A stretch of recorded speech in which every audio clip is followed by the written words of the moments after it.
Hello there, Sarah from 17 once again. This is my Give Me God of War walkthrough. We're going to be going into the Volunder mines, doing the side quest Second Hand Soul. You can do this at any moment once you get the key to enter this zone. And you might be a little bit intimidated about coming here so early without the equipment or the abilities that you're comfortable with. But I can happily say, guys, if you play smart and you know what you're doing, you can do this place okay. I cannot say the same for the Fafnir storeroom, which is really frustrating, and it frustrated me last night. In the Fafnir storeroom, I did all the rooms except for the one with the wolves, because the one with the wolves have two wolves that are purple and are level 5, and then there's 2 spawns of wolves, and that wolf killed me in one touch, and it has a grab that you can't get out of, an untechable grab because it just kills you. And it's really, really fucking difficult for RPG reasons, and they put you in a tiny room, and I realised that I wasn't going to be able to do it when I finally bit my tongue after trying for about 20 minutes and used Rage of the Spartan, and Rage didn't do any damage to the enemies. When Rage does no damage, you know that that's a fight that's not going to be fun to play. So, frustrating, but what can you do? Speaking of frustrating, there was a little bit of jumpiness there in the capture. Sorry about that, guys. Every so often my capture device does that. But this is really important. In this fight, at the very beginning, if you can shoot that lantern and drop the flames onto the enemies, you can make it a lot easier. Because there's going to be nightmares that possess people. And when a nightmare gets inside an enemy, not only will it level him up to an elite and give him some added properties, but it will also heal him when you damage him. So you can't kill him in conventional means.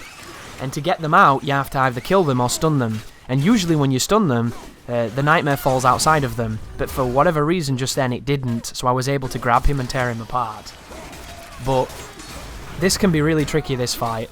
As long as you can focus on the nightmares and kill them, you should be fine. But use Atreus here, do not panic, keep him controlled, focus on killing that nightmare when it's out of his body. Little bastard, I hate that they can do that fast. Like, all of this fight has been going fine, and then that little shit just flies through me twice in an instant, and then immediately possesses another dude. So cheesy.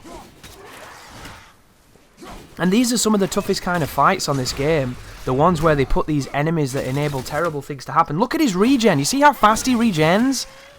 How crazy is that? By the way, guys, look how cool that was. This guy's powered up to an elite by a nightmare, and Atreus was able to stand on him and completely immobilize him for me. That's how powerful the kid is. But kill the fucking little shit. Horrible monster. And you might be wondering, what gets easier about the nightmares because they look horrendous? Well, the good news is, when you get the when you get the Blades of Chaos, or the Blades of Athena, or the Blades of Exile, I forget which ones they are. I think they're the Blades of Chaos.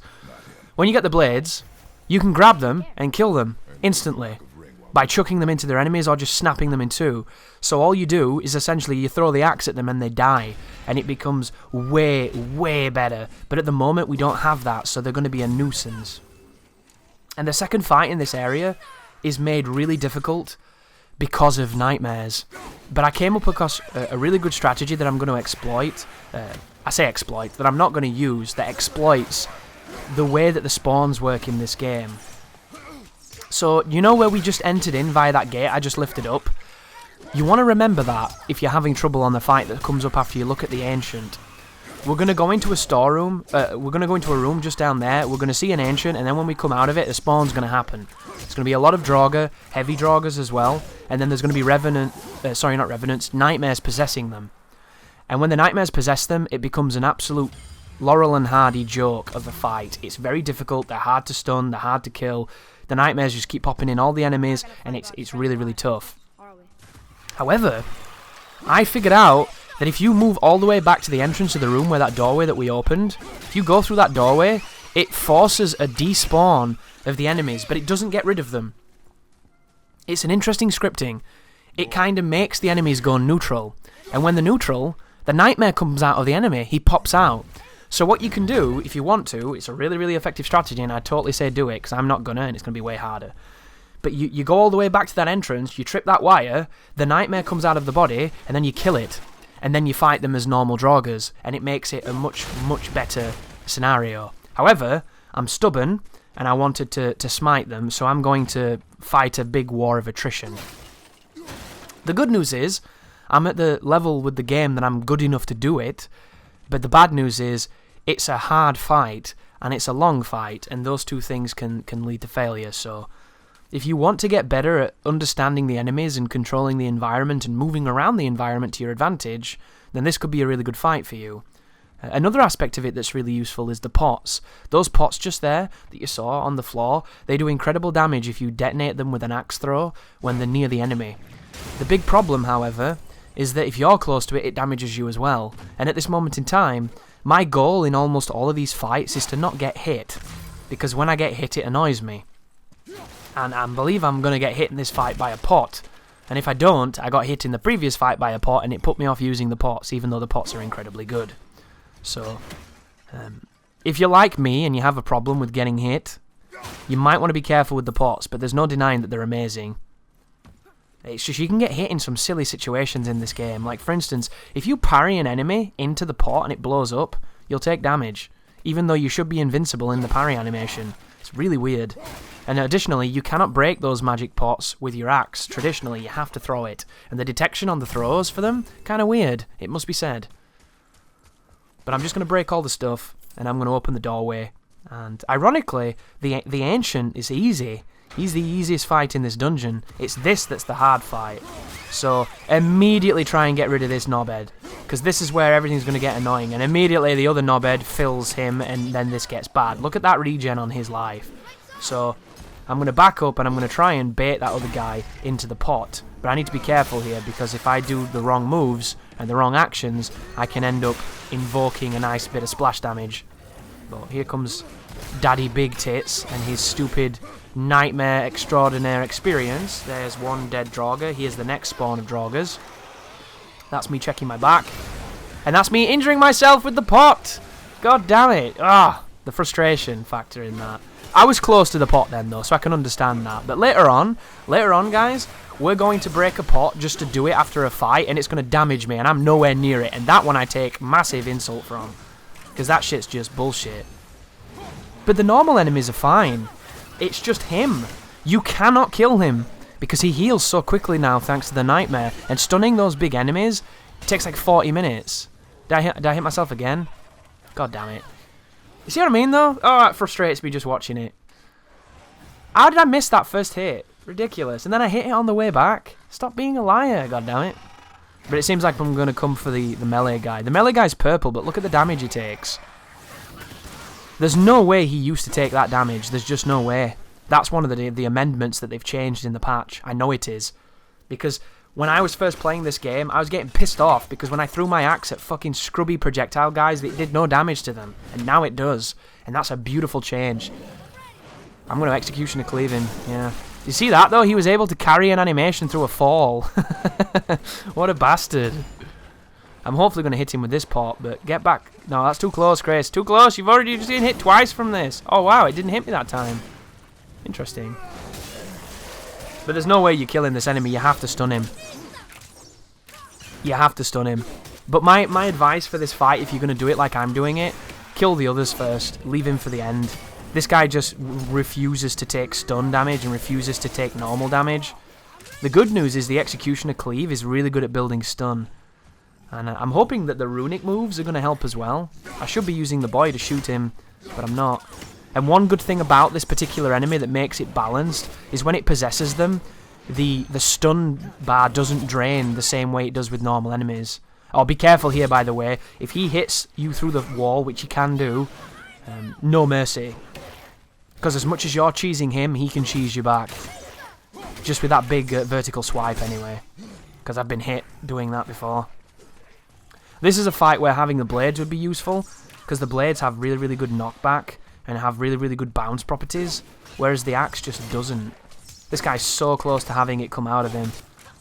One more hit. Please kill the thing, Chris. Please kill it. Kill it. Kill it. Kill it. Just do anything. Kill it. Oh my god! What a nightmare. Literally. Anyhow, now that it's out of him, all we have is 3 powered up dudes, so 3 elites. But 3 elites is not so bad now. We're used to way worse things. And look at the kid getting stuck in, jumping on his back. I love it.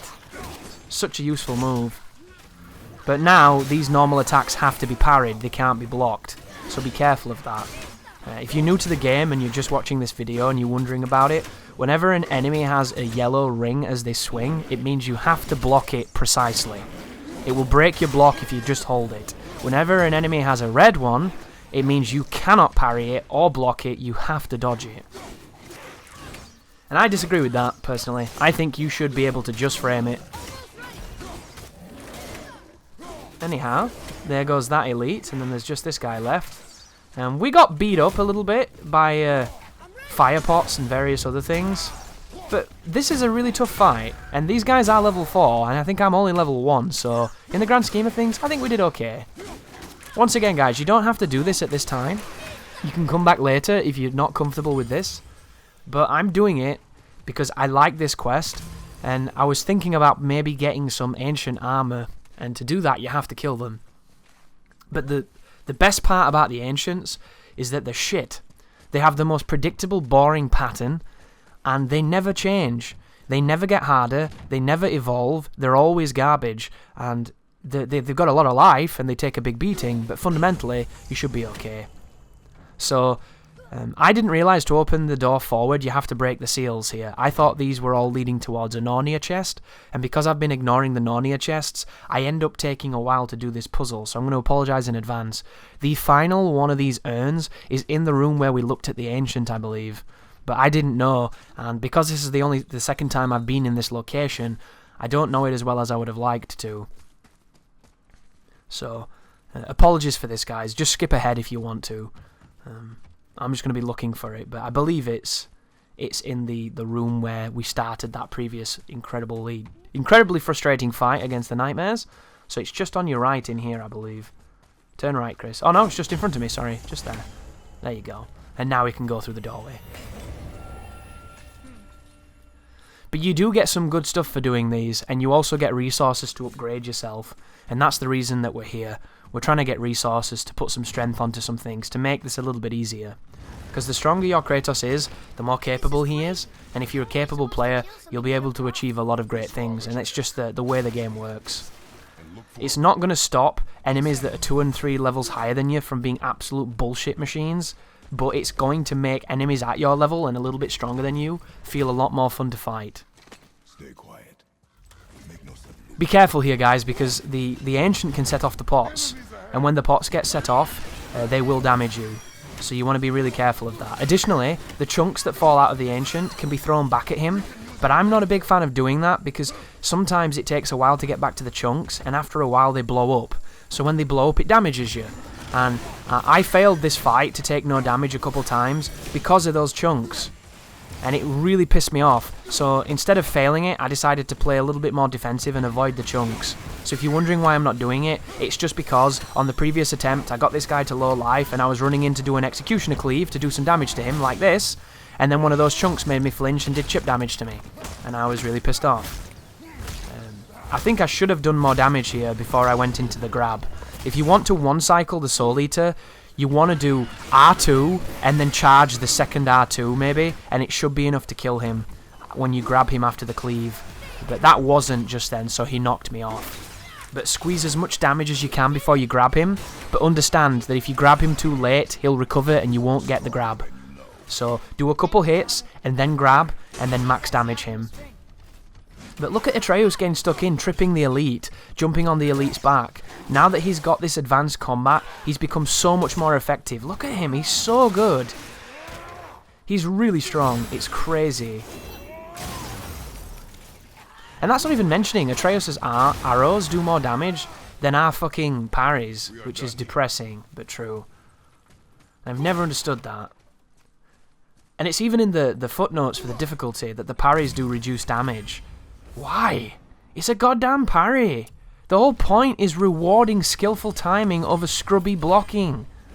But I'll never get this. This game is so strange for that. But do you see that? We got World Serpent fragments, or scales, or whatever they're called. That's really, really good for the armor at the moment. And I think we also got some of the Svartalhelm, or Svartalheim, or however you say that armor. And then we get a couple of these runic moves, which is cool. And now we have to make our way out, and it's going to introduce us to a new Draugr. So the Draugr coming up is a leg Draugr, and it means that he has his firepower in his legs. And what he does is he moves really fast. He moves a lot like Boulder did, the Stranger, the boss fight at the beginning of the game, where he will make a telegraphed taunt, and then he'll streak forward in a blaze of flame, and then he'll attack you. It's very fast, and all you do is parry it and then bully him.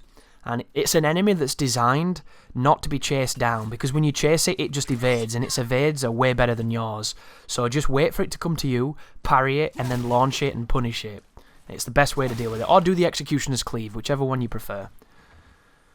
You can't touch this rope while the kid is reading, and the checkpoints before he read that piece of lore, so if you want to get everything, you're going to have to keep listening to that after this failure.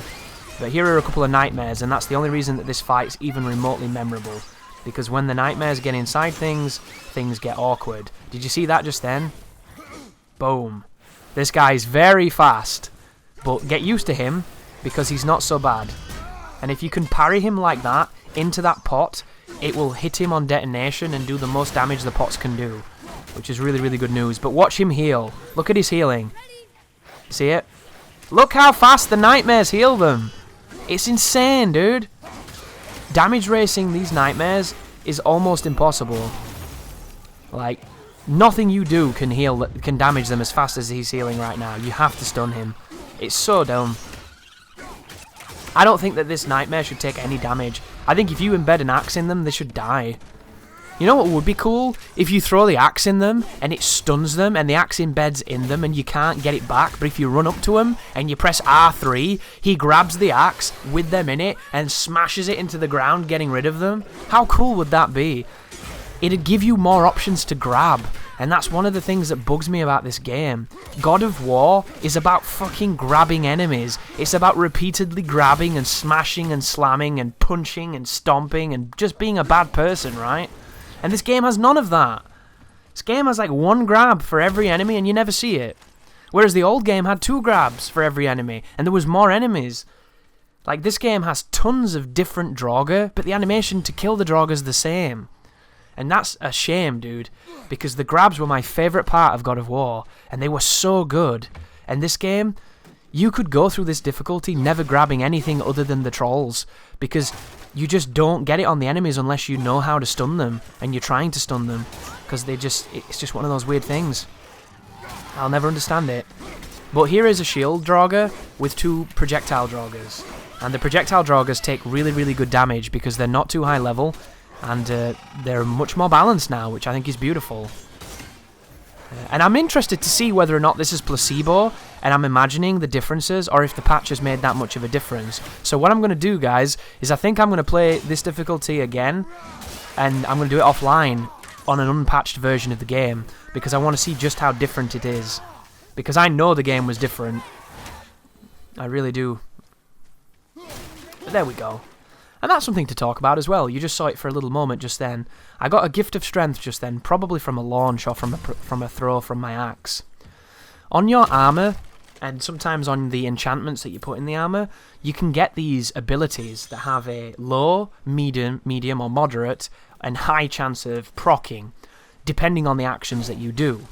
And you can build your character around very specific types of actions. For instance, one of them is for doing parries. You can fill all your slots and equip yourself with all the runes needed so that when you do a parry, you get rewarded for it. And you can get rewarded with a protective barrier that stops you from taking damage for 1 hit. You can get the gift of strength that powers up your strength. You can get the gift of cooldowns on your abilities. You can get a lot of interesting stuff. And if you put yourself in the right situation and you wear the right things and you play the right way, it can make you stronger.